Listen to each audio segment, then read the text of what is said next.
Assalamualaikum warahmatullahi ta'ala wabarakatuh. Alhamdulillahi rabbil alamin, wassalatu wassalamu ala asyrafil anbiya'i wal mursalin, sayyidina wa maulana Muhammad wa ala alihi wa sahbihi ajma'in. Rabbana shrah lana sudurana wa yassir lana umurana wahlul 'uqdatam min alsinatina yafqahu aqwalana. Allahumma arina al-haqqa haqqan warzuqna ittiba'ah wa arina al-batila batilan warzuqna ijtinabah. Allahumma rzuqna ilman nafi'a warzuqna fahman wasi'a. Allahumma amin.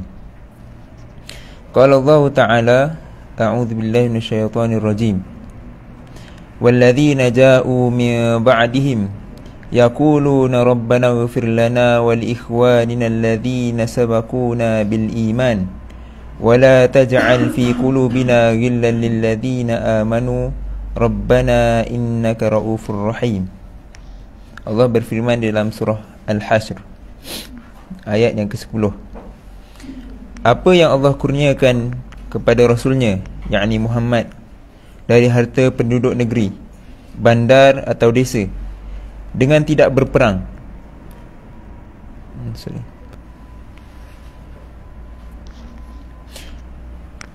Surah Al-Hashr ayat 10. Dan orang-orang Islam yang datang kemudian daripada mereka berdoa dengan berkata, wahai Tuhan kami, ampunkanlah dosa kami dan dosa saudara-saudara kami yang mendahului kami dalam iman, dan janganlah engkau jadikan dalam hati perasaan hasad dengki dan dendam terhadap orang-orang yang beriman. Wahai Tuhan kami, sesungguhnya engkau amat melimpah belas kasihan dan rahmatmu. Sadaqallahul azim. Yang dihormati YDP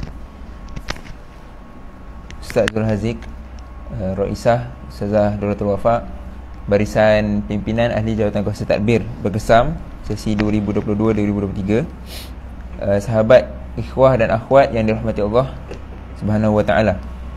Semoga kita semua berada dalam keadaan yang baik dan sentiasa di bawah lindungan Allah. Sebab kat Malaysia sekarang ni graf COVID dia kan makin meningkat sikit. Jadi sama-samalah kita doakan keluarga kita dan sahabat kita di Malaysia dipelihara oleh Allah. Amin.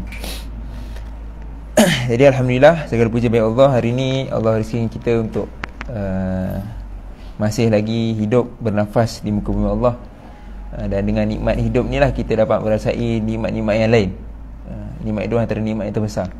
Jadi mensyukuri nikmat hidup ni adalah dengan melaksanakan tujuan kita dibangkitkan di bumi, melaksanakan ibadah kepada Allah, ketaatan kepada Allah,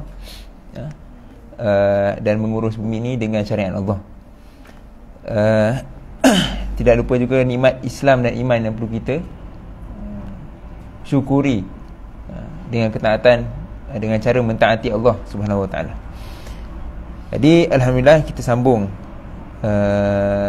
tafakur kita pada malam ini pada kitab Al-Wajiz fi Usulil Fiqh karangan Al-Fadhil Al-Doktor Wahbah Az-Zuhaili.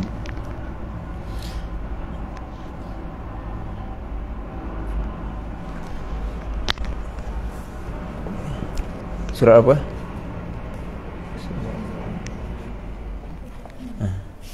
Muka surat 151. Baik.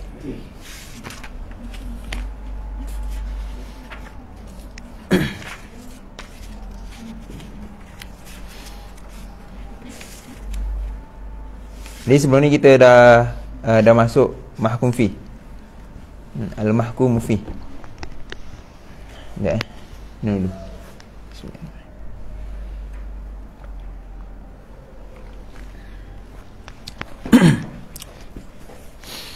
Kita dah masuk pada al-mahkum fi, perbahasan tentang salah satu daripada rukun hukum.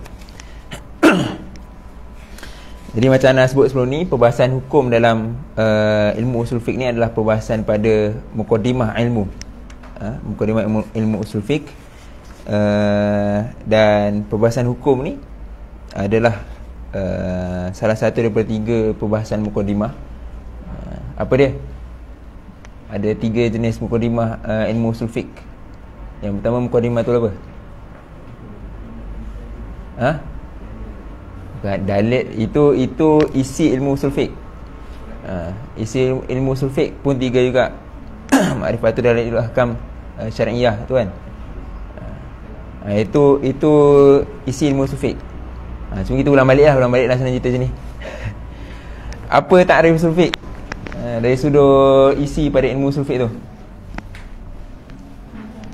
Ma'rifatu dalailil fiqh ijmalan. Mengetahui dalil-dalil fiqh secara ijmal. Yang pertama. Yang kedua, wa kaifiyatu istinbat bihi. Cara-cara mengeluarkan hukum daripada dalil-dalil fiqh secara ijmal tadi. Yang ketiga, wahalin mustafid, keadaan orang yang beristifadah, iaitu mustafti wal mufti.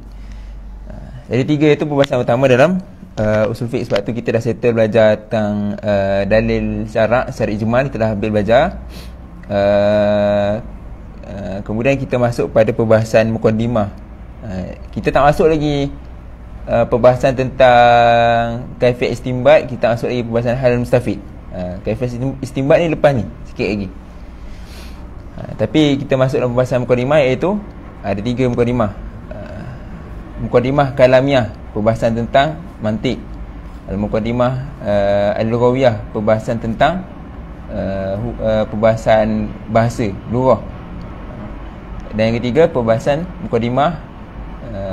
muqaddimatul hukum, perbahasan tentang hukum lah. Jadi kita masuk ni perbahasan hukum. Kita dah settle belajar hukum tu apa. Sekarang kita belajar rukun-rukun hukum. Kita dah settle al-hakim, orang yang meletakkan hukum, yang memberikan hukum. Kemudian hari ni kita sambung bahasan kita al-mahkum fi, benda apa yang diletakkan hukum padanya. Lepas ni kita akan belajar al-mahkum alaih, ke atas siapa yang diletakkan hukum padanya. Jadi mahkum fi kita dah masuk separuh, sampai ta'rif settle, syurut settle. Kita masuk kepada pembahagian hukum fiqh, mahkum fi. Cuma kita refresh sikit. Mahkum fi ni apa? Point dia mahkum fi ni apa? Mahkum fi ni yang dihukumkan padanya. Apakah benda yang dihukumkan padanya? Apa dia? Perbuatan. Betul, perbuatan. Maudhu' mahkum fi ni macam tengok kat surat 147 tu, huwal fi'lul mukallaf, perbuatan mukallaf. Maudhu' dia adalah perbuatan mukallaf, bukan barang mukallaf, bukan waktu mukallaf, bukan tempat mukallaf, tapi perbuatan mukallaf tu. Sebab tu kita tak boleh cakap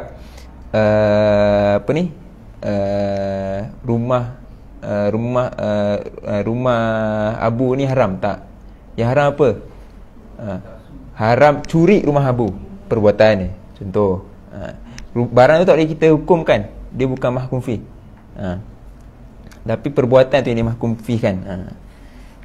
Okey, refresh tak jelas Jadi kita masuk kepada perbahasan seterusnya. Anda tak habis lagi bincang pasal masyaqqah tu kan. Baik. Surat 151.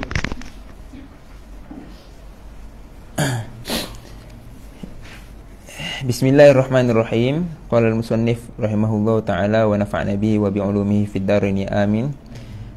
Al-masyaqqah ghairul al-masyaqqatu ghairul mu'tadah. Masyaqqah yang sebab apa? Ghairul mu'tadah lah. Istilah dia apa? Nanti ingat literal dia apa. Sebelum kita dah bahas pasal masyaqqah mu'tadah. Masyaqqah yang boleh kesusahan yang boleh ditanggung. Ghairul mu'tadah ni tidak boleh ditanggung lah, senang cerita.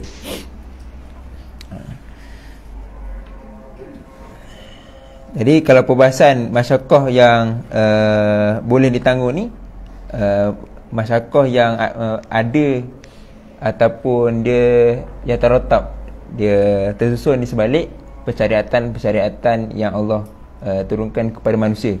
Cuma masyaqqah tu adalah masyaqqah yang boleh ditanggung, maka manusia mendapat pahala daripada menanggung masyaqqah tu. Yang penting ialah perkara-perkara yang dinususkan, bukan sengaja ditokok tambah atau dicari-cari kepayahannya oleh manusia. Okey. Contohnya macam apa sebelum ni? Nak pergi haji kan. Nak pergi haji, boleh je nak pergi haji tu pakai kapal terbang boleh mudah kan. Tapi sengaja nak pergi haji jalan kaki sebab nak dapat pahala lebih. Jadi iktikad jalan kaki pergi haji tu dengan jalan kaki dari Malaysia pergi Mekah jalan kaki kan, pusing naik atas turun balik kan. Iktikad sebab pahala lebih. Maka iktikad itu adalah iktikad yang salah sebab dia adalah kesusahan yang sengaja dibuat tanpa ada nas padanya. Lain kalau sengaja nak jalan kaki tu sebab nak travel. Travel adalah sebab nak pergi haji, sebelum haji kita travel dulu mana kan, travel lalu negara tu lain cerita lah. Dia tak ada iktikad nak dapat pahala pun. Tapi ni iktikad nak dapat pahala. Jadi kesusahan yang sengaja dicari untuk mendapat pahala tu adalah iktikad yang salah. Sebab kena ada nas. Baik, jadi kita masuk masyaqqah ghairul mu'tadah, iaitu apa? Al-masyaqqatu zaidah allati la yatahammaluha al-insanu 'adatan, iaitu kepayahan, kesusahan yang melebih-lebih, kepayahan yang sangat yang tidak boleh manusia tanggung. La yatahammaluha al-insan, manusia tak boleh tanggung kepayahan itu secara adatnya. Wa tufsidu 'ala an-nufusi tasarrufatuha wa takhallu bi nizami hayatiha, yang dia akan merosakkan jiwa manusia, merosakkan manusia dengan manusia menanggung kesusahan itu akan merosakkan manusia. Maksudnya boleh jadi terbunuh ke, boleh jadi cacat sana sini ke kan, dengan dia menanggung masyarakat tu, dan akan mengganggu sistem hidup manusia. Wa takhallu bi nizami hayatiha, akan mengganggu sistem hidup manusia itu sendiri.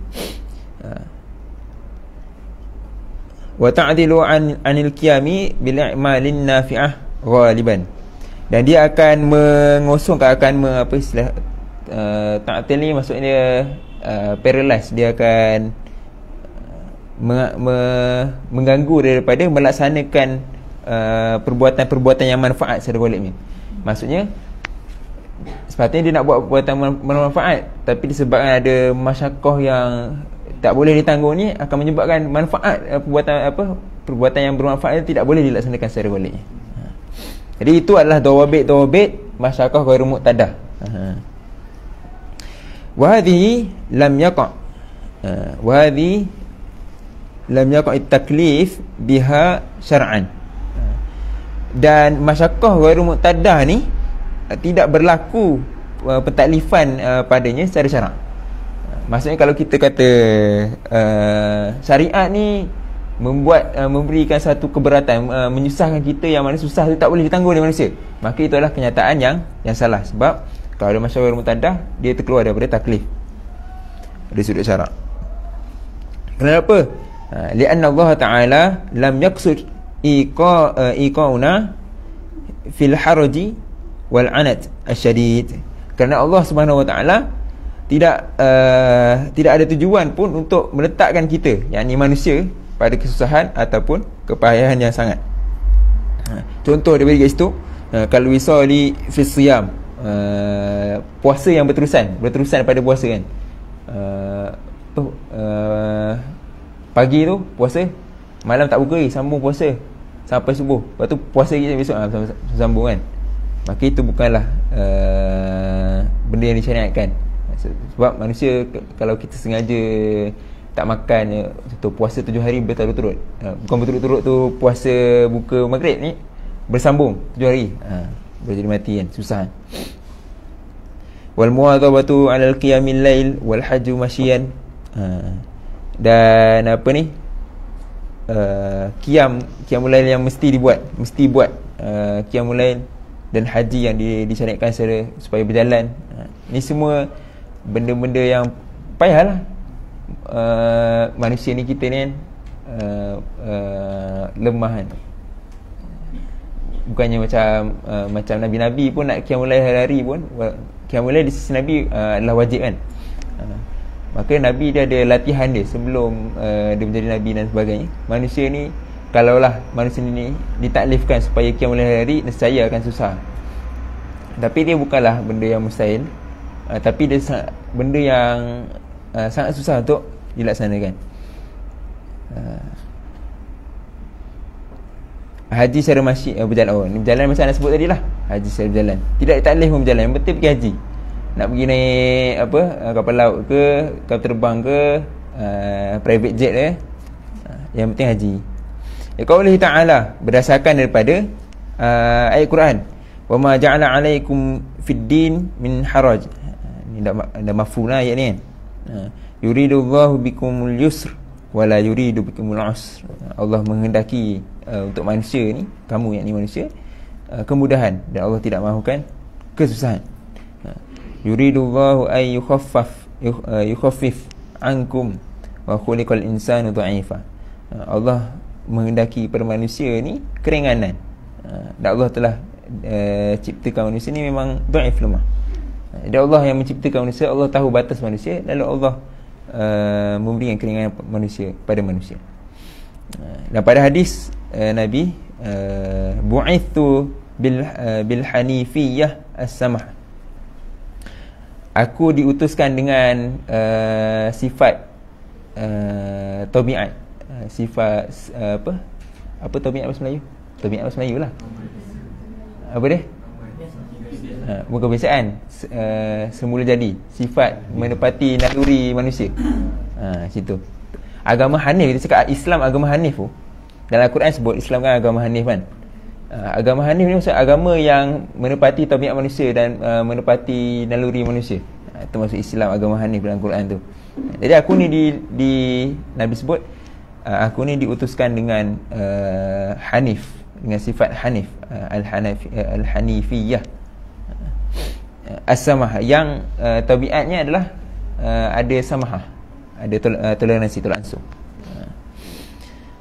Wa ma khuyyiran Nabi sallallahu alaihi wasallam, dan tidaklah Nabi ni memilih di antara dua benda, kecuali Nabi akan memilih aisarahuma, yang lebih mudah daripada keduanya, malam yakun muathiman, selagi mana benda tu tidak memberikan dosa, tidak berdosa. Walih thubuti ni semua dari dalil yang menunjukkan bahawa Islam ni, syariat ni mahukan kemudahan untuk manusia. Islam ni adalah dalil Islam agama yang mudah. Walih thubuti masyru'iyyatir rukhs, dan dengan persabitan syariat ruh yang pensyariatan rukhsah, seperti qasar solat, buka ketika Ramadan dalam keadaan kena tentu dan sebagainya. Walidaf'id darar anin nas, dan menolak mudarat daripada manusia, wa taklifihim bima laisa fi wus'iha, dan mentaklifkan dan menolak taklif dengan apa yang tidak ada pada manusia kemampuan untuk melaksanakannya. Jadi semua ini adalah hujah-hujah bahawasanya masyaqqah ghairul mu'tadah ni adalah benda yang terkeluar daripada dan ataupun tidak berlaku pada taklif syarak. Wa hadhihi al-masyaqqah in kanat fil amal nafsuhu, dan masyaqqah ni dia buat kesimpulan lah. Penulis Dr. Wahbah Zuhaili membuat kesimpulan, masyaqqah ini sekiranya berlaku pada suatu amal itu, pada amal itu sendiri, faqad rafa'ahu Allah fi rukhsah wa ruhba fil akhdi biha. Allah telah mengangkat kesusahan itu dengan rukhsah dan menggalakkan untuk mengambil rukhsah. Kama qala alaihi salatu wassalam, innallaha yuhibbu an tu'ti rukhsah. Sungguhnya Allah suka untuk memberikan rukhsahnya. Kama yuhibbu an tu'ti azaimaha. Seperti Allah suka untuk memberikan azimahnya. Wa idza lam takun il masyaqqatu fil amali nafsuhu, sekiranya masyaqqah itu tidak berlaku pada perbuatan itu sendiri, maksudnya ain perbuatan itu tidak berlaku masyaqqah, bal yajlibuha al-mukallaf ala nafsihi bi iradati. Bahkan manusia yang melaksanakan mukallaf tu, yang melaksanakan mengambil kesusahan itu dengan iradat dia sendiri, dengan kehendak dia sendiri. Faqad nahahullah, Allah melarangnya daripada melaksanakan perkara tersebut, wa harramahu alaihi, dan Allah mengharamkan ke atasnya.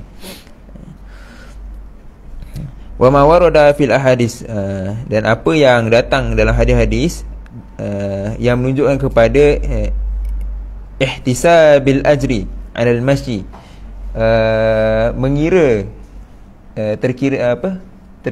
terkira ataupun ternilainya pahala ke atas berjalan kepada pelaksanaan ibadah, wa anna thawab 'ala qadril masyaqqah, dan pahala itu adalah atas kadar masyaqqah, atas kadar dia menahan kepayahan tu.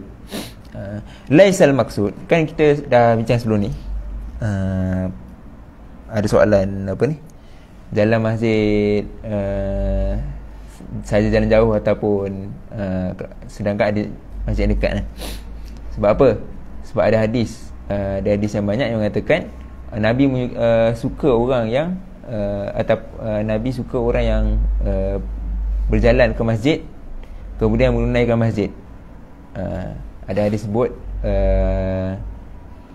perkara yang kalau dilaksanakan terus dapat pahala, pasti dapat dijamin pahalanya, iaitu berjalan ke masjid kemudian melaksanakan solat. Lebih afdal daripada orang yang ada tiga, berjalan ke masjid, melaksanakan solat dengan berjemaah. Lebih afdal daripada orang yang solat bersendirian kemudian tidur. Ada hadisnya, nak tak ingat matan dia. Dia Nabi dah tegur dah kita secara terus. Solat jemaah tu lagi baik daripada solat lepas tu tidur. Solat sendiri lepas tu tidur. Ni muasabahlah kalau bangun subuh, solat sendiri lepas tu tidur. Sekejap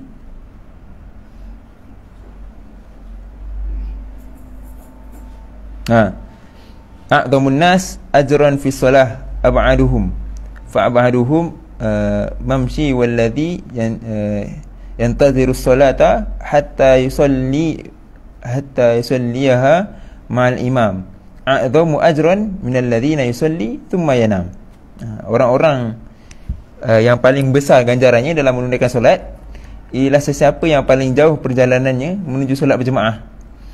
Dan orang-orang yang menunggu solat untuk didirikan bersama imam adalah lebih besar ganjarannya berbanding seseorang yang mendirikan solat bersendirian kemudian tidur.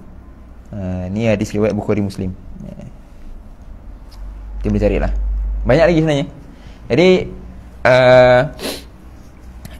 Syekh Wahbah Zuhaili dia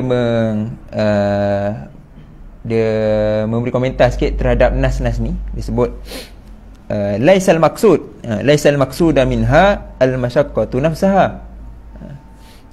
Al-masyaqqatu nafsuha, bukanlah yang dimaksudkan daripada dalil seperti ini adalah yang dikehendaki itu adalah masyaqqah tu sendiri. Kesusahan tu bukanlah kesusahan tu yang dikehendaki. Wa inna targhib fi sa'yi wa umurin ukhra ka fadilatil mahallul muntakilu ilaihi au anhu au li sabri 'ala al-masyaqqati liyu'dhamil ajr.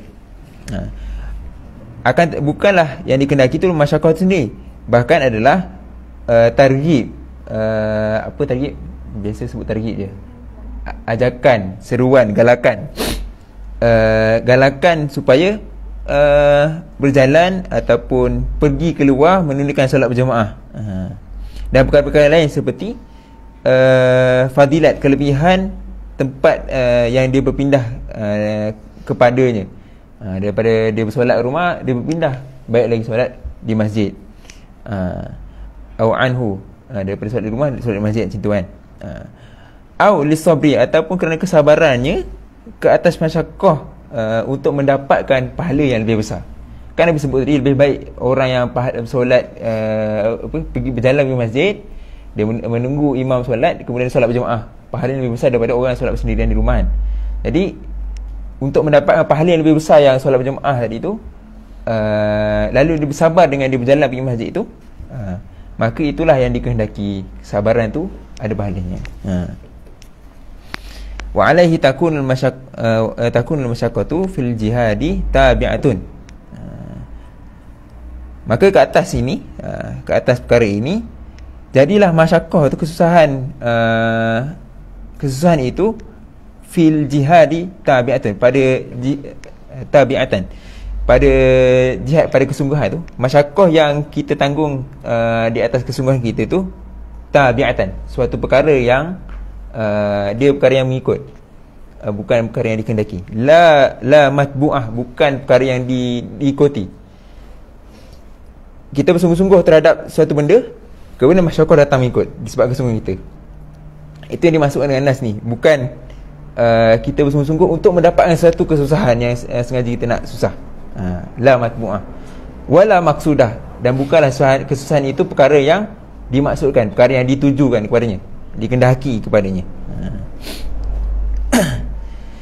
Sebab tu dalam ada kaedah at-thawabu ala tahammulil masyaq, at-thawabu ala tahammulil masyaqi la ala ainil masyaq.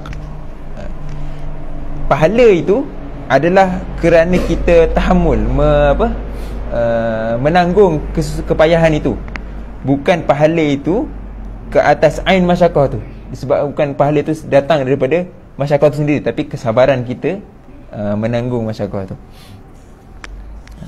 Jadi sebab tu masuk kaedah ni, bukanlah kalau kita sengaja-ngaja menyusahkan diri untuk mendapat pahala, benda yang betul. Takkan dapat pahala.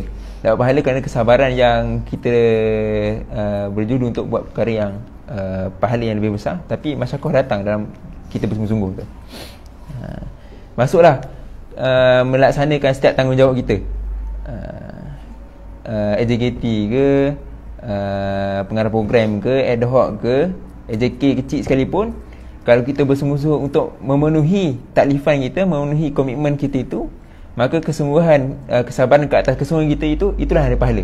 Bukan sengaja-ngaja jadi ad hoc program, lepas tu saja nak buat susah. Boleh angkat barang ramai, angkat barang sendiri sebab nak dapat pahala lebih, tak. Bukan macam tu. Tapi kesabaran kita buat kerja tu sungguh, nak supaya kerja tu laksana dengan cara yang terbaik, dengan bersama-sama, maka kesabaran itulah yang mendapat pahala. Baik. So jelas pembahasan taklif taklif dengan masyaqqah ni. Faham? Baik.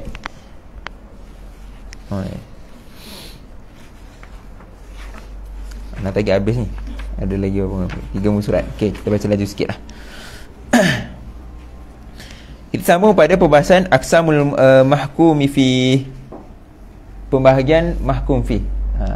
Tadi kita cakap mahkum fi ni adalah perbuatan mukallaf, perbuatan mukallaf. Jadi dalam perbahasan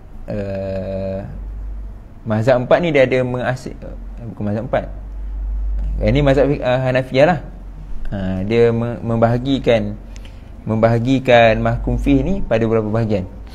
Tapi dalam mazhab lain ada. Nanti kita baca dulu. Qasamal Hanafiyatu fi'l al-mukallafi alladhi ta'allaqa bihi hukmullah ta'ala ila arba'ati aqsam. Para fuqaha Hanafiyah membahagikan perbuatan mukallaf ni yang bersangkutan padanya, dengannya hukum Allah kepada 4 perkara. Jadi perbuatan mukallaf yang bersangkutan dengan hukum, yang ada hukum padanya, ada taklif padanya, Allah bagi fuqaha Hanafiyah bagi kepada 4 perkara, 4 pembahagian. Ma huwa haqqullah, haqqu khalisun lillah,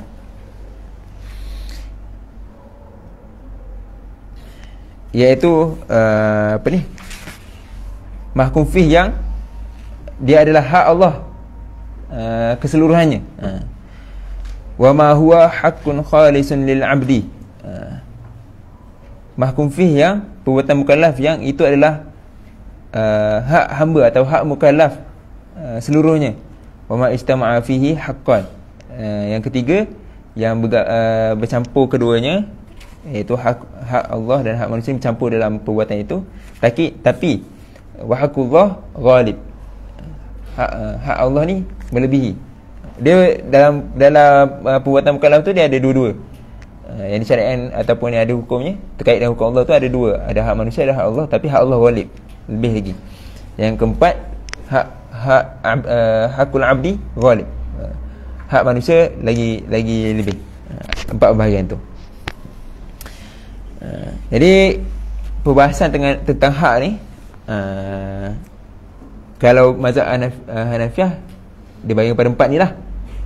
Nanti kita akan baca sampai habis perbahasan hak ni.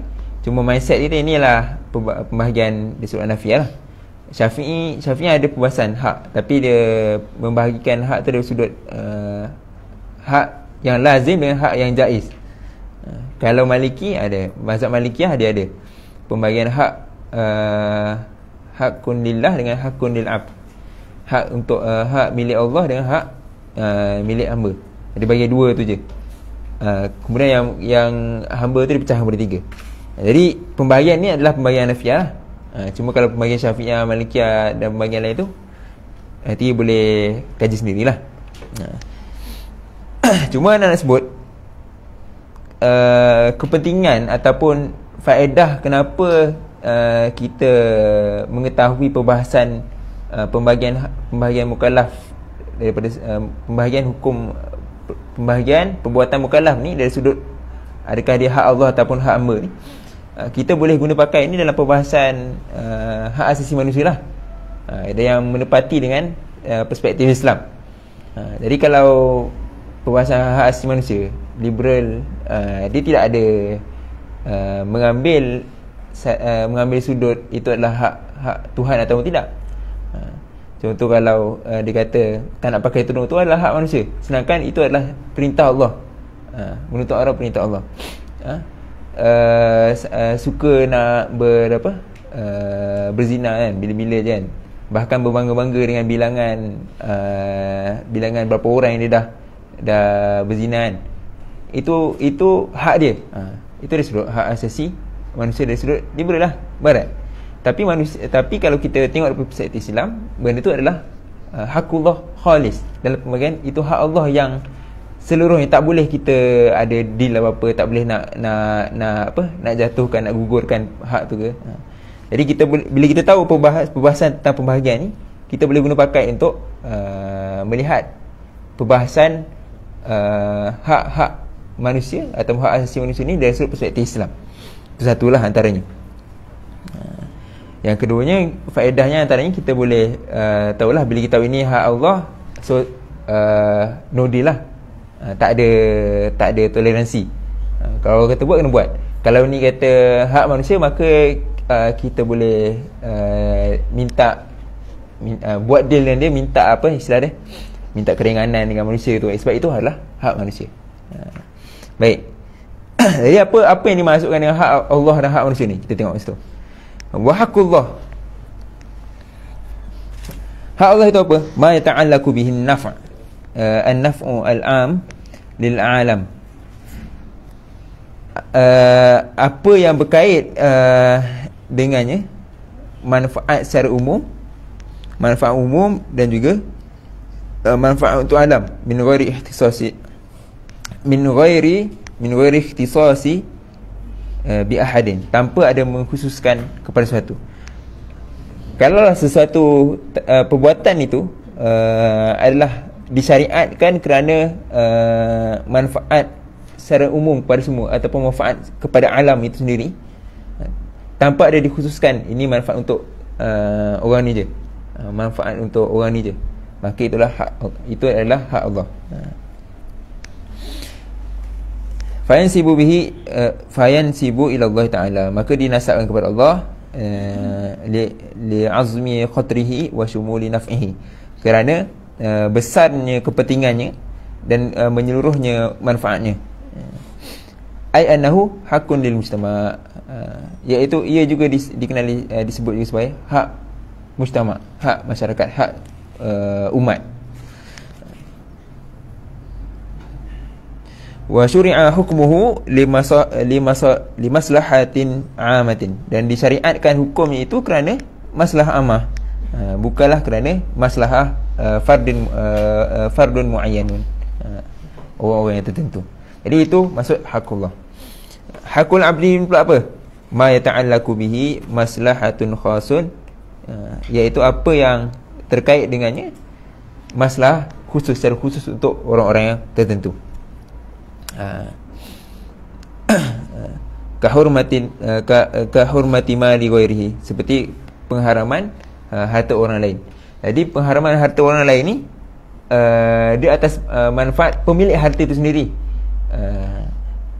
dan pemilik harta tu boleh menghalalkan ataupun boleh kekal mengharamkan dan minta pulang semula, gitu.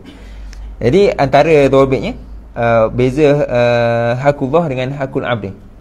Dia kat sini sirah dia pakai sirah idhafah kan, hakullahi dengan hakul abdi. Jadi idhafah ni dia ada empat makna. Sama ada dengan makna bi, atau makna min, ataupun dengan makna fi, ataupun yang terakhir dengan makna lam. Kat sini dengan makna lam lah, maksudnya hakun lillah, hakun lil abdi. Lam kat situ dah dengan makna lam tamlik, pemilikan. Jadi hakullahi maksudnya hak milik Allah, hak yang dimiliki oleh manusia. Itulah makna-makna lain huruf lam tu nanti boleh ulang kaji lah dalam nahwu. Jadi nak cerita dia, bila sebut hak milik hamba atau hak milik manusia ni, dia lah benda yang boleh kita laksanakan as-sulhu, boleh deal dengan dia. Sama ada okey, boleh lah, aku dah minum air kau ni halal halal, okey. Asalnya tak halal, sebab kita minum tanpa izin air dia kan. Kalau dia kata tak izinkan, boleh jadi haram lah kan? Ataupun kita boleh iskot, boleh gugurkan, maksudnya gugur lah, tuan milik hak tu dia boleh gugurkan, ataupun dia boleh muawadah, ada iwad, boleh gantian. Maksudnya okey, kalau sini kau dah pecahkan, bayar doman, ataupun nak beli pada aku, itu hak hamba. Hak Allah kita tak boleh nak iskot, tak boleh nak jatuhkan, tak boleh nak jual beli ke, tak boleh nak kita deal. Kalau Allah dah kata itu haram zina, haram lah dia, tak boleh. Tak boleh. Aku bayar ni, zina tak haram. Kecuali persyariatan yang Allah syariat lah, itu macam kahwin, dengan kahwin tu halal lah benda tu. Tapi di luar kahwin tak ada nak deal apa-apa. Okey, faham okey, jadi penulis musannif menerangkan dengan ringkas setiap bahagian itu. Bahagian yang pertama, bahawa hakun khalisun lillahi ta'ala, hak seluruhnya bagi Allah. Wa hukmuhu annahu laysa lil insani at-tanazul anhu atau tahawun fi iqamatihi kal hudud. Dan hukumnya, maksudnya hukum ma huwa hakun khalisun lillah ni, tidak ada bagi manusia untuk tanazul. Maksudnya tanazul ni maksudnya dia mengelakkan benda tu dalam mendirikan perkara tersebut, seperti hudud. Allah dah benda tu dah sabit dalam Quran, wajib dilaksanakan dan ditakninkan. Aku yang utama takninkan dulu. Pelaksanaan tak kondusif tu, itu cerita lain. Itu pada sudut teknikal. Macam mana nak teknikalkan dengan keadaan undang-undang yang sekarang ni. Yang penting taknin dulu. Jangan bila kita kata tak kondusif terus tak ada tak ada cita-cita untuk meletakkan hudud ni sebagai satu undang-undang yang utama.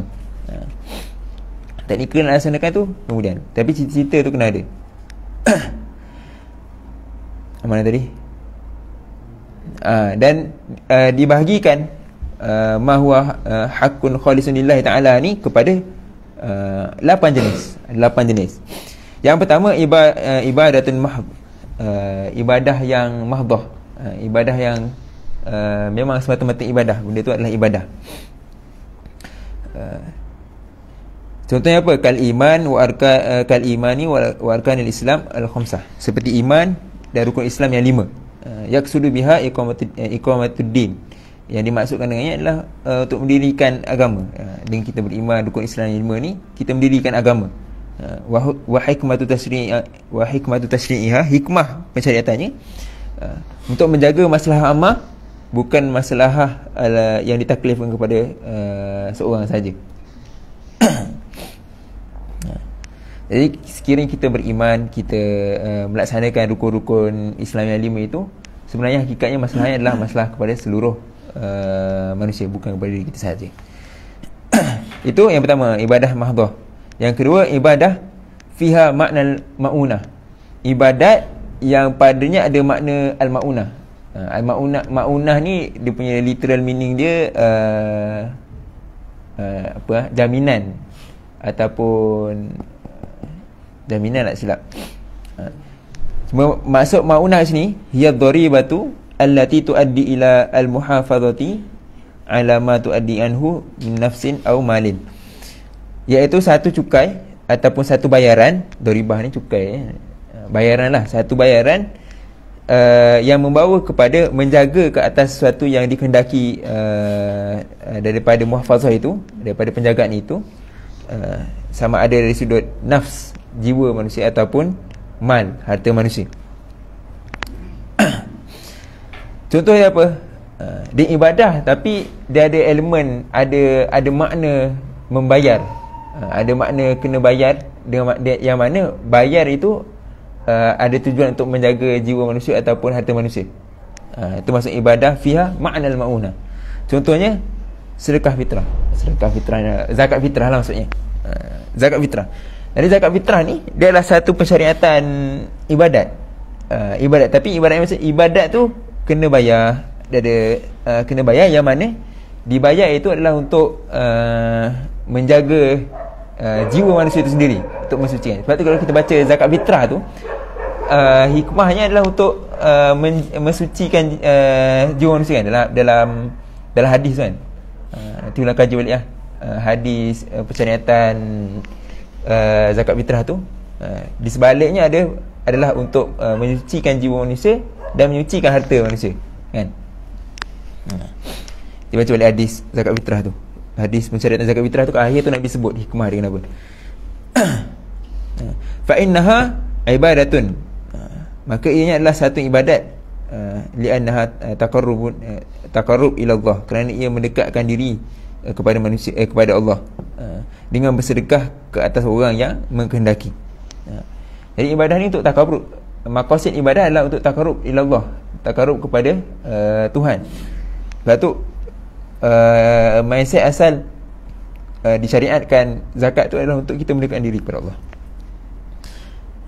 Sebab tu bila kata ibadat yang untuk mendekatkan diri kepada Allah, maka dia kena ada niat. Fatashtaritu fiha an-niyah wa hiya ma'unah, dan dia juga adalah ma'unah. Kerana apa? Kena wajib liwujubiha 'alal mukallafi bisababi ghairihi ka khadimihi wa ibnihi as-saghir. Kerana kerana kewajipannya ke atas mukallaf itu dengan sebab orang lain, bukan sebab diri dia, tapi sebab orang lain juga, seperti khadim dia ataupun anak kecil dia yang dia kena tanggung. Contoh yang sama seperti wajibnya nafkah keduanya, ke atas keduanya. Fala yastaritu fiha kama lil ahliyah, maka tidak disyaratkan pada bayaran zakat itu malil ahliyah, mengambil kira nilai harta ahli keluarga itu sebagai ibadat mahdhah. Fa wajabat fi malis sibbi wal majdun, maka diwajibkan ke atas diwajibkan ke atas harta sabi, budak kecil dan orang gila. Maksudnya apa? Beza zakat fitrah dengan zakat mal ni, zakat fitrah ni adalah di atas kepala orang itu sendiri, atas orang yang hidup itu sendiri, bukan atas nilai harta tu kan. Siapa yang hidup di akhir Ramadan, mula daripada buka puasa tu Ramadan sehingga pagi tu kan, maka kena bayar zakat kan, tu syarat dia. Jadi disebabkan dia hidup tu perlu dibayar zakat, dikeluarkan zakat daripada hartanya. Beza dengan zakat mal. Zakat mal tu kerana nilai hartanya. Dia hidup tu satu, dia hidup, hartanya cukup tak nisab, dah cukup nisab, cukup tak haul, maka yang dinilai adalah untuk mewajibkan zakat katanya adalah hartanya. Beza dengan zakat fitrah ni adalah kerana jiwa manusia tu, hidupnya manusia tu.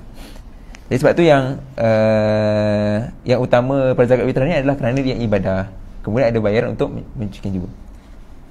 Baik, so jelas ibadah fiha ma'nal ma'unah. Yang ketiga, ma'unatun fiha ma'nal ibadah, bayaran yang padanya ada makna ibadah. Ka'usyuril aradhi az-zira'iyyati ala zara'i wa thamar. Seperti usyur aradhi, usyur tanah, tanah tanaman. Usyur ni tahu tak? 1/10. Usyur 1/10 dia usyur 1/10. Tapi usyur kat sini maksudnya nisab zakat tanaman lah. Zakat tanaman. Zakat harta 2.5 kan. Zakat perdagangan 2.5. Zakat apa lagi? Kalau zakat pertanian 10%. Sebab tu nama dia, selain dipanggil zakat zirai, az-zakat az-zirai, dia dipanggil juga usyur ardi zirai.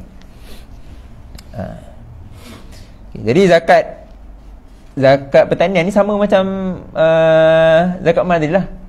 Dia adalah bayaran yang dikenakan disebabkan nilai harta tu, kerana disebabkan tanaman sebut tu ala zar'i wa tamri, ke atas tanaman dan juga buah-buahan tu.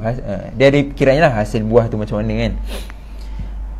Jadi jika sampai pada nisab sekian-sekian, maka dia kena bayar 1/10. Tapi di sebalik bayaran tu dia ada makna ibadat. Wahya ma'unatun fi muqabili baqa'il ard fi yadi ahliha, iaitu bayaran yang dibayar sebagai ganti kepada kekalnya bumi pada tangan ahlinya. Walitamkinihim minal muhafazati 'alaiha, membolehkan dia menjaganya duna udwan min ahadin, tanpa ada pemusuhan ataupun orang yang tak suka padanya. Wahya ibadatun li ta'alluqiha bin nima'i kazakatil mal, dan ia adalah ibadah kerana terkaitnya dia dengan nima, mengembangkan harta. Nima ni berkembang kat sini, berkembangnya harta umat Islam lah. Bila zakat tu kita keluarkan, yang first bila kita keluarkan bagi kat orang yang memerlukan, harta dia berkembang, ekonomi orang yang memerlukan tu berkembang lah. Yang kedua, makna berkembang kat situ adalah maknanya Allah akan menjanjikan yang lebih baik dengan apa yang kita keluarkan itu, seperti zakat mal. Fatasarrufu fi masarifi zakat, maka perlu diagihkan mengikut agihan zakat. Difaham beza yang kedua dan ketiga tu? Okey, dapat. Ini semua adalah hakun khalisun lillah. Semua adalah hak Allah yang Allah dah tetapkan, tak boleh berubah. Yang keempat, ma'unatun fiha ma'na ukubah, bayaran yang padanya ada makna ukubah. Apa istilah ukubah ni? Denda. Okey. Seperti kharaj, kal kharaji fa innahu ma'unatun fi naziri baqa'il ard fi yadi ahliha. Seperti cukai kharaj. Jadi kharaj ni tahu kan? Cukai yang Sayyidina Umar laksanakan, tahu kan? Seorang tak boleh tanya terang lebih kan. Mula dilaksanakan ketika Sayyidina Umar membuka Iraq. Kalau nak baca lebih, bukalah kisah pembukaan Ardhi Sawat. Nama tempat tu, nama tempat kat Iraq tu Ardhi Sawat. Tanah literally tanah hitam lah, tapi dia sebenarnya ada khilaf. Dinamakan tanah hitam tu atas sebab tanah tu hitam ke atas sebab dia ada khilaf. Cuma tak ingat. Nanti balik baca lah. Itu kali pertama Sayyidina Umar meletakkan kharaj tanah ni. Tapi dia ada nas-nas dia lah. Ada berdasarkan hadis-hadis tertentu. Jadi cukai kharaj ni dia adalah bayaran kerana memberikan izin memberikan hak pemilikan tanah itu kekal pada tuan tanah asal tersebut. Sepatutnya bila umat Islam menang perang atau tak kisahlah sama ada perang ataupun menang tanpa perang, maka akan dapat ghanimah kan, ataupun kalau itu kalau berperang, kalau menang tanpa berperang istilah dia faid. Ma'afa Allah tu kan, dalam ayat surah Al-Hashr tadi. Jadi kalau pengamalan sebelum ni, umat Islam kalau menang tanpa perang akan dapat harta-harta yang ditinggalkan oleh tentera musuh, akan dapat tanah-tanah musuh tu. Cuma dalam kes ni Sayyidina Umar sebut ma'afa Allah ni terkeluar daripada ni tanah milik orang tu atas ujian tertentu. Dalam akhir ayat tu Allah sebut kai la yakuna dulatan bainal aghniya'an. Pembahagian tasarruf, pembahagian faid itu kepada miskin, kepada fakir, kepada miskin, kepada sekian-sekian tu, tujuannya adalah, maqasidnya adalah supaya harta tidak berpusing di orang kaya saja. Maka kalaulah umat Islam perang seluruh pergi perang seluruh dunia dan menang, semua tanah kat negara orang lain tu hanyalah milik orang Islam saja. Jadi Sayyidina Umar nampak benda tu akan tidak menepati maqasid yang Allah kehendaki, iaitu kai la yakuna dulatan bainal aghniya tu. Bahkan Sayyidina Umar menyambung lagi dalam ayat yang anda bacakan awal tadi, awal kelas tadi tu, ayat surah Al-Hashr ayat 10 tu, Sayyidina Umar sebut dekat sahabat-sahabat, tidakkah engkau melihat Allah menyambung ayat-ayat ni sehingga Allah menyebutkan apa ayat tadi, generasi akan datang akan berdoa. Apa doanya tadi? Li ikhwaninal ladzina sabaquna bil iman.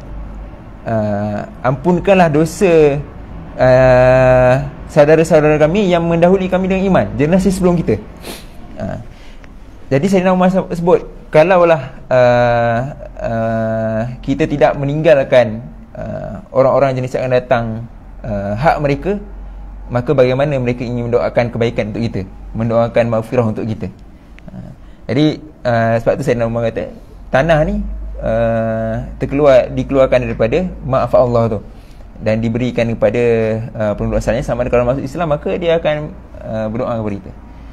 Jadi salah satu hikmahnya dalam ayat tu tadi, setiap apa yang tindakan kita buat, kena fikir juga generasi yang datang. Itulah masuk pula sikit kan. Salah satunya juga dalam Islam dalam hadis Nabi sebut lebih baik orang yang mati meninggalkan harta untuk anak-anaknya berbanding orang yang mati tidak meninggalkan apa-apa. Islam mementingkan generasi akan datang supaya kita berfikir untuk generasi akan datang. Jadi itulah cerita macam mana kharaj tu. Jadi kharaj ni asalnya adalah bayaran gantian di atas hak yang mengekalkan baqaul ard, mengekalkan tanah itu kepada asalnya, penduduk asalnya.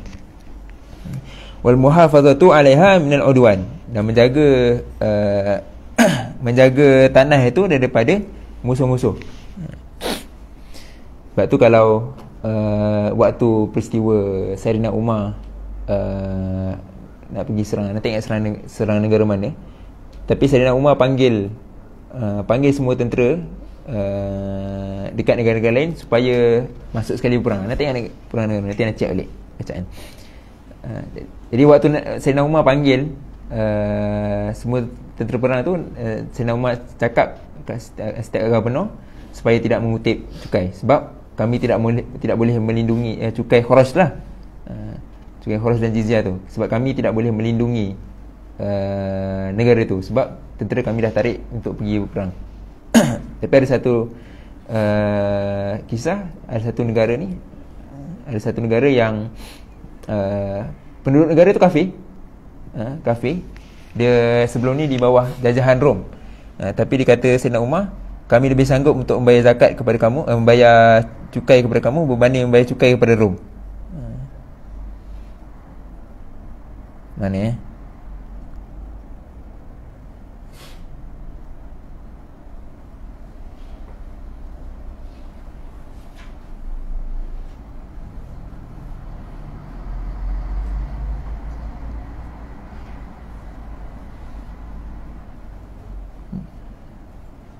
tengoklah, tak jumpa dah kat mana. Tapi ada ada kisah tu lah. Maksudnya kalau kita laksanakan cukai Islam tu betul-betul, maka orang kafir sendiri dia akan dapat hikmahnya cukai Islam. Wa kaunuhu uqubatun, dan dia dikira ukubah li'annahu yuaddi ila tarkil jihad wal istighali bi istismaril ard, kerana ia membawa kepada meninggalkan jihad dan boleh bersibuk-sibuk dengan mengambil hasil daripada bumi. Jadi orang pemilih asal tu dia tak apa je dia tidak pergi berperang bersama dengan tentera yang menjaga di negara dia, dan dia boleh bekerja untuk mengeluarkan hasil daripada bumi, tapi kena bayar. Sebab tu siapa nama Dr. Muhammad Imarah dia sebutkan al-jizyah tu badalul jundiyah, la badalul iman. Jizyah ni adalah ganti kepada jundiyah, ganti kepada asalnya sepatutnya kita kena masuk ketenteraan. Sebab orang salah anggap orang ingat bayar jizyah ni sebab tak masuk Islam. Secara umumnya memang nampak orang yang tak masuk Islam ni kena bayar jizyah. Kalau kau tak nak perang dan kau tak nak masuk Islam, tapi kau nak kekal di tanah engkau, maka kena bayar jizyah kan. Jadi jizyah tu nampak situ seolah-olah dia adalah badalul iman, ganti kepada iman, tapi sebenarnya dia adalah badalul jundiyah. Sebab apa? Kalaulah badalul iman, pasti anak-anak kecil, perempuan, orang-orang tua yang tidak masuk Islam kena sekali bayar jizyah. Tapi kena bayar jizyah siapa je? Orang-orang lelaki yang kuat, yang mampu. Jadi sebab tu sebenarnya dia adalah bandar ganti kepada ketenteraan, tenaga yang sepatutnya digunakan pada ketenteraan. Ya, itu secara konsepnya lah. Baik, sambung balik. Panjang pula. Lakin akan tapi yulahizu anna wadi'al kharaj, dirangkumkan bahawasanya peletakan ataupun pelaksanaan kharaj oleh Sayyidina Umar ni lam yakun yaqsudu biha uqubatun, bukanlah dimaksudkan dengan pelaksanaan kharaj yang Sayyidina Umar laksanakan tu sebagai ukubah, sebagai apa istilah dia tadi, sebagai denda kepada orang yang istismaril ardh ni, orang yang membangunkan mengambil hasil daripada tanah ni. Tapi asalnya tu yang dia cerita tadi, supaya nak elakkan dulatan bainal agniya tu sebenarnya asalnya. Bukanlah tujuan Sayyidina Umar sebagai ukubah kepada orang tu, tapi sebenarnya untuk mengelakkan dulatan bainal agniya dan menjaga generasi akan datang. Cuma dia ada nilai ataupun ada makna ukubah juga kat situ. Tapi tujuan asalnya bukanlah untuk ukubah. Sebab tu disebutkan ma'una fiha makna ukubah. Baik, yang kelima, ukubatun kamilatun, denda yang menyeluruh. Contohnya hudud, kal hududi ala zina wasarqati wasyarbil khamar wa ta'zirat. Semua ni adalah ukubah kamilah. Fa innaha ukubatin khalisatun lillahi ta'ala. Ini sebab ukubat yang seluruhnya hak Allah. Lianna tasri'aha lil maslahatil amah. Kerana tasri'nya adalah kerana masalah amah, fala tasqutu. Maka tidak tergugur bitanazuli anha min ahadin. Dengan orang yang nak mengelak daripada seorang nak mengelak daripadanya. Yang keenam, ukubah qasirah. Dia ukubah tapi sifat ukubah dia bukanlah sempurna sebagai sifat ukubah. Contohnya kahurmanil qatil min mirathil maktul. Haram orang yang membunuh pewaris daripada mendapatkan harta daripada pewarisnya itu. Jadi ia adalah salah satu bentuk denda juga kan. Kalau kita tengok gambarnya adalah gambaran denda. Kerana dia membunuh bapak dia, jadi dia tak boleh dapat harta bapak dia. Jadi kan itu adalah bentuk denda. Tapi kenapa disebutkan ukubatun qasirah? Fa innahu ukubatun naqisah fi makna al-ukubah. Dia adalah denda yang naqis, yang kurang pada makna ukubah. Makna ukubah tu dia tidak penuhi. Sebab mana? Liktisari athrihi ala imtina'i thubuti milkin jadidin lahu. Kerana berkurang pada kesannya dalam menghalang pensabitan pemilikan yang baru padanya, ma'awujudi sabil istihqaq. Sedangkan masih lagi wujud, masih lagi ada sebab berhaknya, iaitu qarabah. Dendanya ialah dia tidak dapat pemilikan tu saja, tapi sebab milikan tu masih ada, iaitu qarabah. Dia tidak terputus pun qarabah tu dengan dia membunuh bapak dia. Itu yang pertama. Yang kedua, duna ilhaqi alamin fi badanil qatil wala nuksana fi malihi. Tanpa memasukkan ataupun tanpa, dengan maknanya tanpa terkena sedikit pun kesakitan pada badan, pada jisim dia, jisim pembunuh itu, pada badan pembunuh itu, dan tidak dikurangkan pada hartanya. Kalau kita tengok ukubah yang lain, pengharaman hudud zina kan kena kena sebat atau kena bunuh, ada alam pada badan. Sedekah kena potong, maksudnya ada alam, ada kesakitan pada badan. Ataupun takzir dan sebagainya itu, ada sebagainya kena bayar diat kan, dikurangkan hartanya. Jadi itu makna ukubah yang sempurna. Tapi kat sini makna tu dia tidak dipenuhi. Dia tak berlaku sakit pada badan dan dia tidak dikurangkan daripada hartanya. Tapi yang dikenakan just tidak mendapat perpindahan pemilikan tu. Itu sahaja. Jadi itu maknanya ukubah qasirah, kerana dia tidak memenuhi makna ukubah kamilah tadi. Lidha la yasbitu fi haqqis sabi idza qatala mawrithi. Maka kerana itu tidak sabit pada hak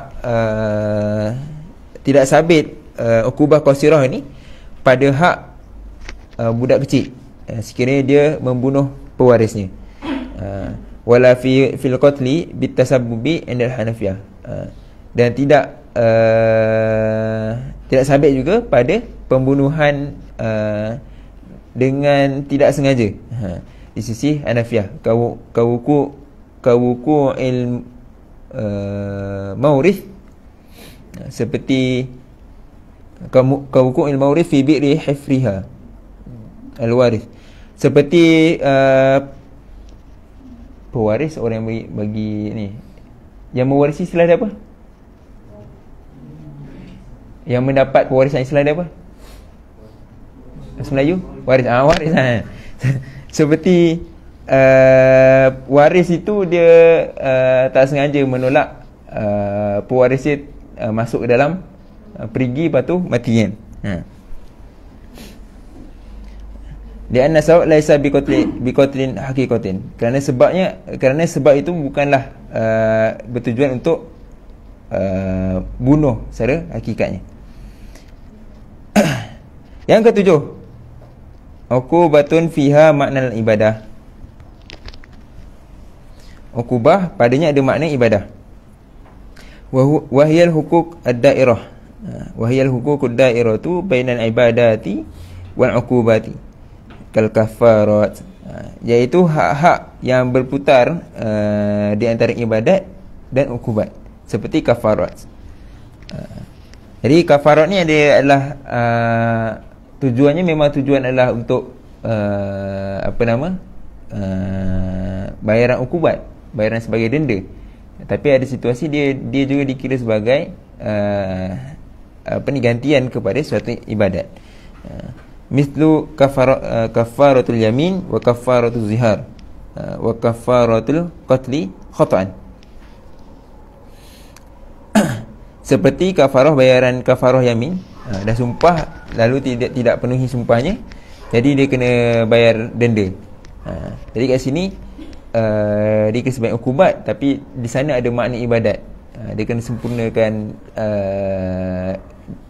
sumpahnya tu. Bila tak sempurna diganti dengan bayaran, itu dikira sebagai ada makna ibadat. Dan juga kafarah zihar dan kafarah bunuh secara salah, bunuh salah. Wastimaluha ala ma'na al-ibadati li'annaha tuaddi bima huwa ibadatun kas-shaumi wal 'atqi wal it'ami. Dan merangkuminya ukubah kafaratul yamin dan sebagainya ni, dia merangkumi ke atas makna ibadat, kerana ia membawa kepada suatu ibadat seperti saum, puasa, bebaskan hamba, dan juga memberi orang makan. Jadi puasa, bebaskan hamba ni semua adalah salah satu daripada ibadat. Asalnya ukubah disebabkan dia tak dapat penuhi sumpahnya, maka dia kena denda. Dendanya apa? Kena berpuasa. Puasa tu ibadat. Dendanya apa? Kena bebaskan hamba. Dia termasuk dalam ibadat, dan juga bagi orang makan. Wa yuaddiha syakhsu binafsi kasairin ibadat. Yang ke-8, hakun qaimun binafsi, hak yang berdiri dengan sendirinya. Lam yata'allaq bizimmatin ahadin yuaddihi ala annahu ta'ah. Hak yang berdiri dengan sendirinya ni tidak terkait pun dengan tanggungan ataupun tanggungjawab seseorang pun. Dia tidak terletak di atas zimmah seseorang pun yang membawa kepada satu ketaatan. Iaitu apa dia? Khumusul ma'adin wal kunuz wal ghanaim. Khumusul ma'adin ni maksud 1/5 daripada galian, 1/5 daripada bijian tanah. Dan ghanimah ni 1/5 ni semua adalah satu hak yang diberikan kepada orang-orang yang berhak lah. Kalau 1/5 ghanimah kan hak kepada orang yang berperang, kan? Sekian untuk Allah dan Rasul, sekian untuk satu bahagian untuk miskin, satu bahagian untuk fakir. Betul, dalam ayat tersebut. Dan 1/5 itu adalah untuk silap 1/5 itulah adalah bahagian Allah dan Rasul, fakir, miskin dan sebagainya. Selebihnya ghanimah. Jadi khumus tu tadi,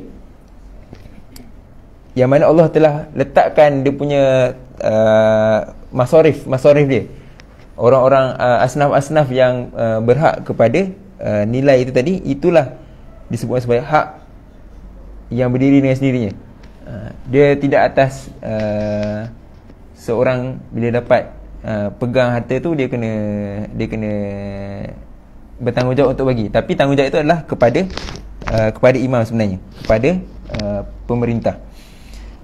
Waftiqadu ma'na ta'ah fi sababun li'adam istiratin niyatu lahu. Istiratin niyati lahu. Dan tergugur makna taat itu padanya kerana tidak perlu untuk disyaratkan niat padanya. Jadi 1/5 tu perlu dibagi kepada fakir miskin sebenarnya itu kerana tidak disyaratkan, dikira sebagai hakun qaim binafsi, hak yang berdiri dengan sendirinya, dan tidak ada makna taat kerana tak diperlukan niat untuk melaksanakan benda tersebut. Wa yusarrifu fil masalihil amah, dan diagihkan kerana ataupun untuk tujuan maslahah amah. Jadi 1/5 ataupun asnaf ni tadi ni Allah dah tetapkan. Bila Allah tetapkan, kita tak boleh nak agih cara lain. Tak boleh tiba-tiba kalau dah 1/5 satu bahagian daripada 1/5 tu untuk orang miskin, satu bahagian daripada 1/5 untuk orang kaya, untuk fakir kan. Tiba-tiba kita tak nak bagilah fakir miskin, biar semua ghanimah ni bagi kat orang yang berperang. Tak boleh. Sebab itu adalah hak Allah SWT. Cuma dia tak ada, tidak dikira sebagai satu ketaatan sebab tak diperlukan niat untuk mengagihkan benda tersebut. Okey. Jelas Jelas. Tujuh setengah dah. Jadi 8 semua ni adalah benda yang hakun khalisun lillah. Semua hak Allah. Jadi hak Allah ni kita tak boleh nak ubah-ubah, tak boleh nak deal, tak boleh nak tiba-tiba tukar dia punya nilai dan sebagainya. Kalau apa ni? Kalau apa tadi? Asnaf tu kena ikut macam mana yang telah Allah bagikan, supaya dia menepati maqasid yang Allah letakkan. Kala yakuna dulatan bainal dunya. Sekarang ni bila cukai kita tak ikut sistem cukai Islam, tak ikut tak jadikan zakat sebagai panduan utama cukai. Dan Islam, tonggak paling utama cukai adalah sistem zakat. Sistem zakat tu walaupun ada makna ibadah padanya, dia adalah sistem cukai sebenarnya. Sistem cukai lain, jizyah ke, kharaj ke, apa semua, dia adalah mengambil panduan daripada cukai zakat sebenarnya. Jadi bila kita tak laksanakan macam tu jadi orang kaya dapat kekalkan harta dia, bahkan dapat kaut lagi harta orang miskin daripada harta orang miskin. Yang miskin pula makin kena keluarkan bayarannya. Kalau ikut zakat, yang kena keluarkan harta tu orang kaya, orang miskin tak kena cukai. Wallahu a'lam. Sikit lagi. Al-qismu tsani, pembahagian yang kedua, iaitu hukukul ibad, hak hamba. Wahya ma yakunul maqsud minha siyanatun maslahatul fard, siyanatu maslahatil fard, iaitu yang mempunyai maksud daripadanya untuk memperbaiki maslahah individu. Contohnya badalul mutalafat wa milkul mithlu badalil mutalafat wa milkil mabi' wa thamani wa habsil murtahinil ain wa habsil murtahini al-ainal marhunah.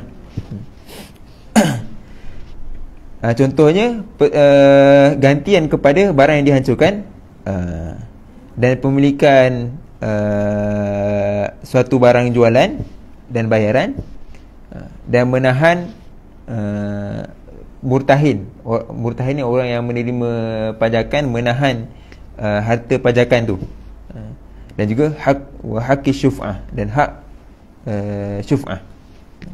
Jadi semua ni adalah perbuatan ataupun mahkum fih, perbuatan mukallaf yang padanya adalah hak hamba. Maksudnya boleh nak deal padanya. Kalaulah contoh barang dia dihancurkan, sepatutnya kena bagi ganti kan. Tapi boleh je tuan barang tu tiba dia tak apalah, tak payah ganti, boleh je. Jual beli tu boleh nego, nak jual berapa, nak beli beli berapa. Habsul murtahin, kalau ikutkan orang yang meminjam, kemudian dia buat pajakan dengan contoh jam dia ke ataupun emas yang sekian, tak dapat bayar, boleh je pemilik pemberi pinjam tu dia mengambil pajakan tu. Tapi boleh juga untuk dia kata tak apalah. Sebab apa? Ini semua hak hukukul ibad. Hak syuf'ah tahu kan? Tak tahu. Hak syuf'ah ni hak untuk paksa jual. Hak untuk paksa jual disebabkan perkongsian. Itu hak syuf'ah. Sekiranya ada satu harta tu, dia padanya ada nilai perkongsian antara dua atau lebih orang lah, maka sekira salah seorang daripada orang yang berkongsi itu menjualkan haknya pada orang lain,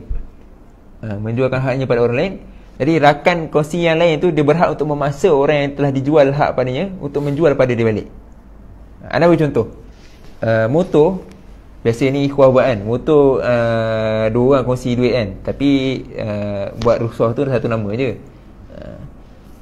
tapi dua orang yang jual duit. Lepas tu seorang ni nak BFG, lepas tu dia pun jual lah bahagian dia tu kepada orang lain. Tapi disebabkan hak syuf'ah, contoh dia jual tu tanpa pengetahuan member dia seorang tu yang buat motor sama-sama sekali kan. Disebabkan hak syuf'ah yang Islam letakkan ni, kawan dia seorang yang tak BFG tu dia berhak untuk paksa orang yang dah beli bahagian satu lagi ni untuk jual kepada dia, sekiranya dia dapat full hak motor tu. Faham kan? Tapi kalau dia kata tak apalah aku nak beli, boleh je, kita kongsi dulu, tak apa je, boleh juga. Ataupun kalau dia contoh aku nak jual kepada orang kan, contoh apa ni, Ustaz Syafiq dan Ustaz Faris kan, beli motor kan, dua nama kan. Ustaz Faris nak balik BFG kan, so dia cakap aku nak jual lah bagian aku ni. Keutamaan dia adalah jual kepada Ustaz Syafiq dulu, bukan jual kepada orang lain. Tapi kalau Ustaz Syafiq kata tak nak beli, aku tak ada duit kan, jual kepada orang lain tak ada masalah. Tapi hak syuf'ah tu menjamin hak rakan kongsi yang asal. Itu hak syuf'ah. Faham wa hukmuhu, hukumnya annahu yajuzun li sahibihi, harus kepada sahibnya, pemiliknya, at-tanazul anhu au istifa'ahu, harus kepada pemiliknya untuk mengenepikan haknya itu ataupun menuntut untuk dipenuhi haknya. Itu hakun abdi.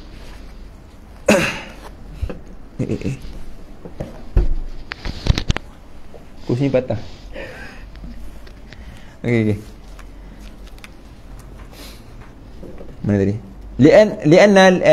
Lianna likulli mukallafin ay yatasarrafa fi haqqi nafsi. Kerana setiap bagi untuk setiap mukallaf itu dia boleh bertasarruf pada haknya dengan sendirinya, tanpa terikat dengan apa-apa tuntutan daripada Allah. Hak tu atas hak dia sendiri. Wa hadhil huquq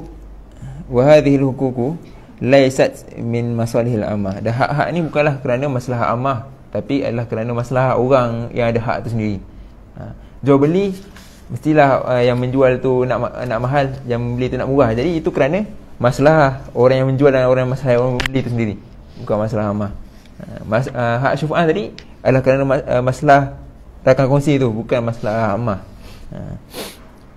Okey, faham ya? Ni hukukul ibad. Yang ketiga,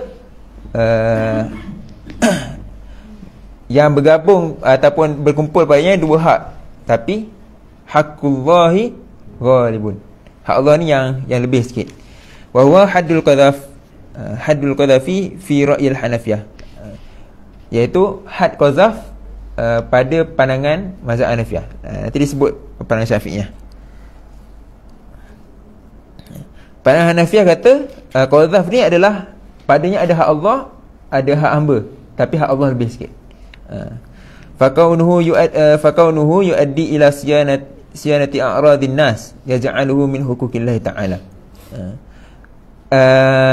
Dan keadaan dia ini yang membawa kepada memperbaiki anggota manusia, menjadikan ia adalah hak Allah wa kaunu yarfa'ul ar 'anil makdhufi wa yasunu syarfihi wa karamatihi yaj'aluhu min huquqil afradi aw al ibad. Dan keadaan had qazaf ni yang antara tujuannya adalah untuk daf'il ar, mengembalikan, mempertahankan maruah orang yang kena tuduh tu, dan mengekalkan syaraf ni dia dan kemuliaan dia tu, menjadikan ia adalah hak bagi individu itu, hak hamba. Wa taqlibul jihatil ula, dan lebih sedikit melebihi dalam antara dua hak ni adalah pada sudut yang pertama, iaitu hak yang pertama, iaitu hak Allah. Fala yaskutu bi afwil makdhuf, maka dia tidak tergugur dengan kemaafan orang yang dituduh, orang yang dituduh. Di sebab tu fuqaha Hanafiyah kata yang lebih sikitnya adalah hak Allah. Sebab kalau hak manusia, kalau dalam makdhuf tu orang yang dituduh tu dia aku maafkanlah, tak apalah, aku dituduh berzina ni, tak apalah, tak payah hukum dia. Kalau lah dengan dia maafkan tu boleh tergugur, mungkinlah dia adalah hak manusia lebih. Tapi sebab dia tak boleh gugur dengan kemaafan orang yang dituduh tu, dia tetap juga kena denda, maka hak Allah tu lebih. Sebab hak Allah ni tak boleh digugurkan. Wa 'inda Syafi'iyah, di sisi fuqaha Syafi'iyah, hakul 'abdi huwal ghalib, hak hamba ni yang ghalib dalam had qazaf ni.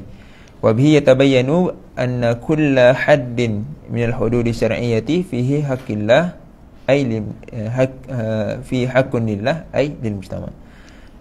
Dan dengannya jelaslah bahawa setiap had, setiap hudud, setiap satu hudud daripada hudud-hudud syarak itu padanya ada hak Allah.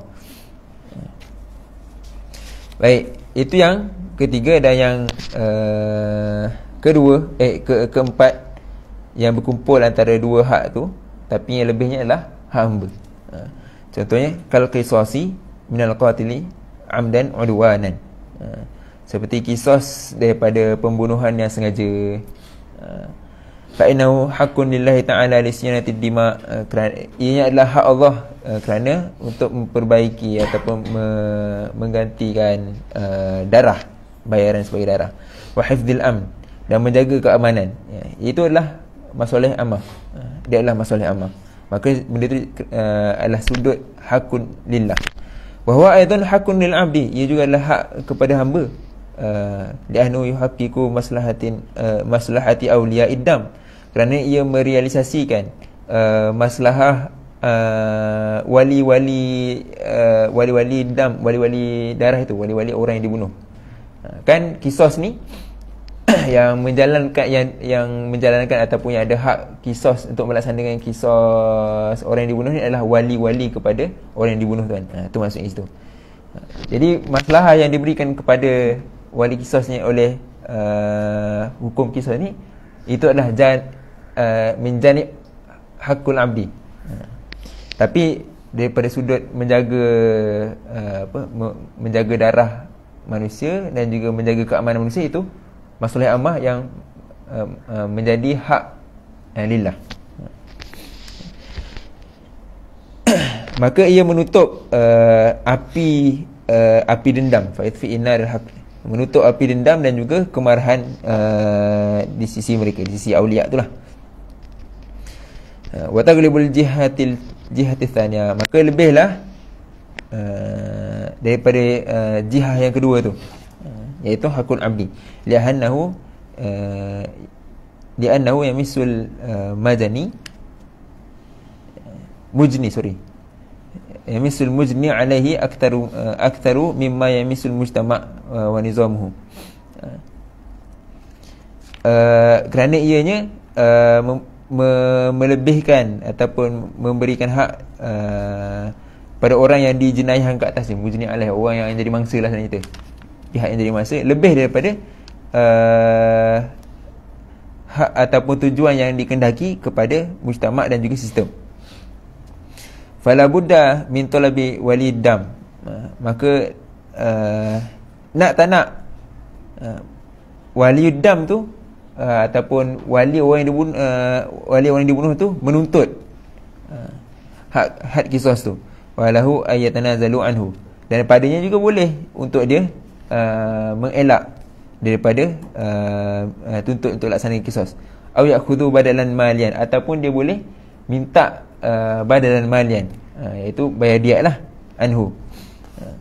Wa yastawfihi al-hakim aw al-qadha aw al-qadhi, dan boleh minta memenuhi hakim dan qadhi boleh minta untuk orang yang membunuh tu penuhi tuntutan-tuntutan ini.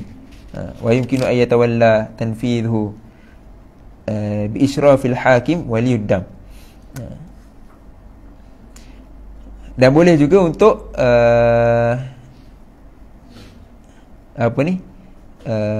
dia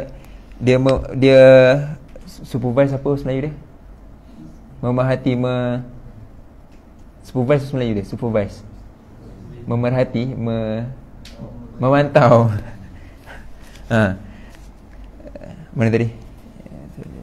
Memantau pelaksanaan tersebut dengan israful hakim, dengan keizinan hakim. Wa bihadza takhtalifu syari'atu anil qawanin al-wad'iyyah fi anna syari'ata ja'alat fil qisasi haqqain, haqqan lil mujtama' wa haqqan lil fard. Okay. Jadi daripada tadi tu nampak beza dia dengan qadhaf. Had qisas ni boleh bila mangsa ataupun wali kepada mangsa tu memaafkan, maka tidak dilaksanakan kisah padanya, ataupun boleh dijadikan sebagai gantian. Dan tujuan bila kita sebut kisos ni, mindset kita akan lebih kepada untuk memberikan hak kepada pihak mangsa daripada kita cakap ianya untuk menjaga keamanan. Maka sebab tu nampak dalam kisos ni hakul abdi ni lebih berbanding hakun lillah. Jadi doktor tambah lagi, perkara ini berbeza, syariat ini berbeza daripada qanun wad'i, qanun sivil lah sebenarnya kita, undang-undang sivil sekarang ni, bahawasanya syariat ataupun undang-undang Islam meletakkan kisos ni ada dua hak, hak kepada mujtama', kepada masyarakat, dan juga hak kepada individu. Ammal qawanin, adapun undang-undang sivil, faja'alatil uqubata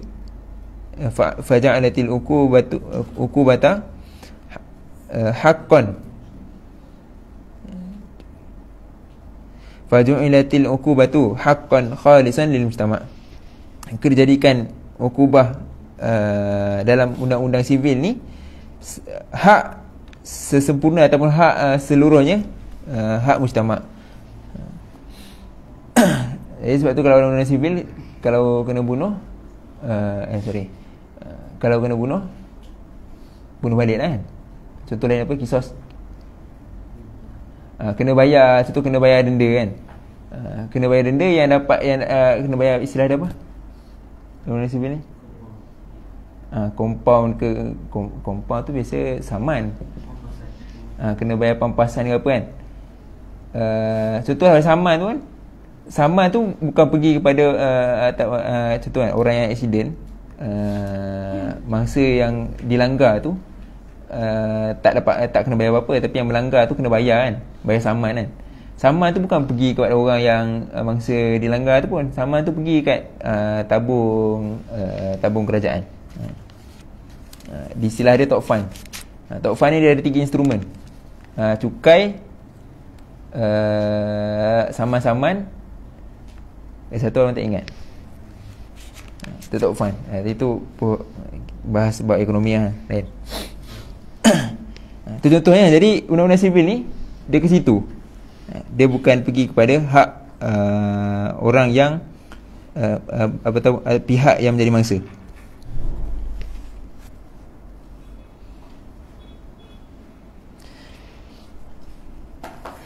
Kama annal qawanina, ja'alat uqubata zawjati allati thabata zanaha haqqan syakhsiyan lizawji. Seperti mana undang-undang sivil menjadikan denda perkahwinan ni yang mana sabit allati thabata zanaha, yang telah sabit penzinaannya sebagai hak syakhsiyan lizauji, hak khusus kepada suami. Fala tarfa'u da'wa illa bisyakwa minhu, maka tidak terangkat pertuduhan kecuali dengan ada syak daripada suami itu sendiri. Walahu ay yuqafa ijra'at ad-da'wa, dan padanya terdiri proses-proses pendakwaan. Dalam undang-undang sebahagian undang-undang sivil, hak pendakwaan hanya ada pada si suami. Masuk ke sini. Amma syari'atu, adapun syariat, faja'alat hadhihi al-uqubati haqqan khalisan lillah ay lil mujtama'. Maka Islam menjadikan ukubah ni hak khalisan lillah, iaitu mujtama'. Maksudnya kalau dah berlaku kesalahan tu, maka kesalahan tu sesiapa boleh dakwa dan qadi boleh minta laksanakan. Okey, itu qisas. Wallahu ta'ala alam. Selesai perbahasan mahkum fi. Jadi sampai sini je malam ni. Jadi sebelum kita tutup, anda buka kepada sahabat-sahabat kalau ada sebarang soalan.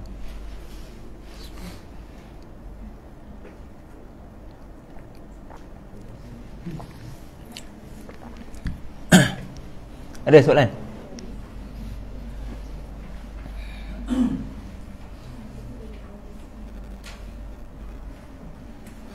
Tak ada Baik. Jadi kalau tak ada, anda kira jelaslah. Cuma perbahasan ni, perbahasan hak ni boleh kaji lebih lagi dalam kitab-kitab kitab-kitab fiqh lah. Dia lebih, perbahasannya lebih dalam kitab-kitab fiqh lah. Kalau nak tengok panjang betul, tengok dalam Mawsu'ah Kuwaitiyah tu. Dia satu bab hukuk, perbahasan tentang hukuk. Dan ada seorang ulama yang menulis Mawsu'ah hukuk, Mawsu'ah hukukul insan, silap apa Mawsu'ah ada nama dia. Daripada perspektif Islam lah, itu boleh kaji. Saya tak ingat nama penulis siapa, tapi boleh carilah. Cuma rasa tak ada PDF dia, tak jumpa tu PDF dia. Tapi kalau nak cari dalam Mawsu'ah Kuwaitiyah tu, boleh jumpa pembahasan tentang hukuk ni panjang. Dari sudut macam-macam sudut lah, pembahagian-pembahagian dan macam-macam sudut. Dan kita gunakan kefahaman tu untuk mengolah perbahasan hak asasi manusia tu daripada perspektif Islam yang sebetulnya. Takut kita, kalau kita tak faham perbahasan tentang hukuk ni juga, bila orang sebut ni hak asasi, kita pun betul juga, tak nampak betul juga, tanpa kita memahami syariat, macam mana sudut pandang syariat. Wallahu ta'ala alam. Aku lu qouli hadza fastaghfirullah li wa lakum. Yang baik daripada Allah, yang kurang daripada anda sendiri. Sekiranya ada salah ataupun tersilap mana-mana, jangan segan untuk tegur. Ada soalan atau nak bincang lepas ni, tak ada masalah.